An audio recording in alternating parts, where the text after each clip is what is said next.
প্রিয় দর্শক বন্ধুরা, এই মুহূর্তের জন্য বর্তমান সিচুয়েশনে দাঁড়িয়ে সুপ্রিম কোর্টের বিগ নিউজ আপডেট। এই মুহূর্তে নতুনভাবে নিয়োগের একটি বিস্ফোরক সংবাদ উঠে আসছে। কি ঘটতে চলেছে তবে অবশ্যই ব্রেকিং খবর, আর্জেন্ট ভিত্তিতে এই ভিডিওটা তাই আপনাদের জন্য ক্রিয়েট করা। ভিডিওটিকে কোনোভাবে স্কিপ করবেন না বন্ধুরা, শেষ পর্যন্ত ওয়াচ করবেন স্টিল নাও এবং চ্যানেলটিকে এখনই সাবস্ক্রাইব করে সঙ্গে থাকবেন। চলুন কথাবার্তা না বাড়িয়ে আমরা মূল টপিকে ফোকাস করি। বন্ধুরা, যে বিষয়টি জানা যাচ্ছে, 2016 সালে স্কুল সার্ভিস কমিশন বা এসএসসির গুরুত্বপূর্ণ এসএসসি এসএলএসটি চাকরি বাতিল সংক্রান্ত মামলার কোনো চূড়ান্ত সিদ্ধান্ত কিন্তু এলো না গত সোমবার শুনানির ক্ষেত্রে সর্বোচ্চ ন্যায়ালয় সুপ্রিম কোর্টে। দেশের সর্বোচ্চ ন্যায়ালয়ে সম্মানীয় প্রধান বিচারপতি মহাশয় সঞ্জীব খান্না মহাশয়ের নেতৃত্বাধীন বেঞ্চে শুনানি চলাকালীন একাধিক মামলাকারীর সম্মানীয় আইনজীবীরা দাবি করেন যে যেভাবে এই প্রসেসটা হয়েছে তাতে করে গোটা প্যানেল বাতিল করা উচিত।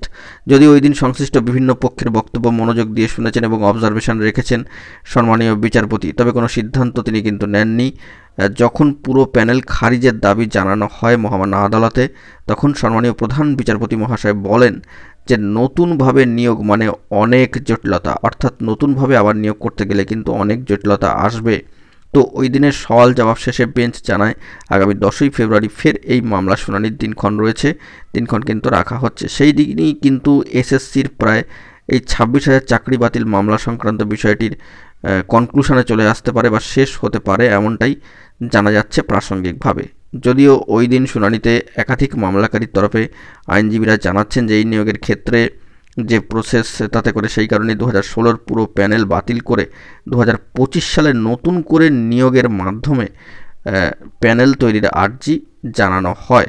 তো এই নিয়োগে যাতে কোনো অসুবিধা না হয় তা নিশ্চিত করার জন্য চাকরিতে যোগদানের জন্য বয়সের নির্ধারিত ঊর্ধ্বসীমায় ছাড় দেওয়ার আর্জিও কিন্তু জানানো হয়েছে। তো গত বছর 22শে এপ্রিল এসএসসির 2016 যে নিয়োগ প্যানেল সম্পূর্ণ বাতিলের নির্দেশ দিয়েছিল মহামান্য কলকাতা হাইকোর্টের সম্মানীয় বিচারপতি অনারেবল জাস্টিস দেবাংশু বসাক মহাশয় এবং অনারেবল জাস্টিস মোহাম্মদ সব্বর রশিদি মহাশয়ের ডিভিশন বেঞ্চ। হাইকোর্টের রায়কে চ্যালেঞ্জ করে কার্যত সর্বোচ্চ ন্যায়ালয় সুপ্রিম কোর্টে আপিল হয় এবং আপিল করে স্কুল সার্ভিস কমিশন রাজ্য। মধ্যশিক্ষা পর্ষদ ও চাকরিহারাদের একাংশ আপিল করে এবং সেই নিরিখে হাইকোর্টের রায়ের উপর অন্তর্বর্তীকালীন স্থগিতাদেশ কিন্তু রয়েছে সর্বোচ্চ ন্যায়ালয় সুপ্রিম কোর্টের। তবে গতকালকে শুনানিতে কোনো চূড়ান্ত সিদ্ধান্ত হয়নি। আগামী 10ই ফেব্রুয়ারি কিন্তু এই মামলার পরবর্তী শুনানির দিনক্ষণ রয়েছে, সেখান থেকে কোনো গুরুত্বপূর্ণ আপডেট কিন্তু উঠে আসতে পারে। তবে নতুনভাবে নিয়োগের ক্ষেত্রে কিন্তু ফের নানান ধরনের জটিলতা আসতে পারে, এমনটাই কিন্তু উল্লেখিত হয়েছে।